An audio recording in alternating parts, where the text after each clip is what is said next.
بسم اللہ الرحمن الرحیم۔ الرحیم کی معنی اور اس کی خواص۔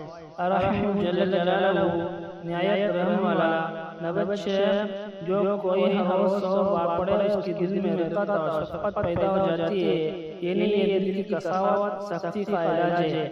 نمبر 7، جس کسی کو ناگوارہ کام کا اندیشہ ہو، رحمان اور رحیم کو کثرت سے پڑھے، انشاءاللہ محفوظ رہے گا۔ نمبر 8، اگر اسے لکھ کر پانی سے دھو کر پانی کو کسی درخت کے جڑ میں ڈالا جائے تو پھل میں برکت ہوتی ہے۔ نمبر 9، جو یا رحمان دنیا والآخرت و یا رحیم ہوا 41 روز تک پڑھے اس کی حاجت پوری ہوگی۔ نمبر 10، جو کسی جابر اور حکمران کے پاس جاتے وقت یا رحمان و یا رحیم پڑھتا جائے، ظالم کی شر سے محفوظ رہے گا۔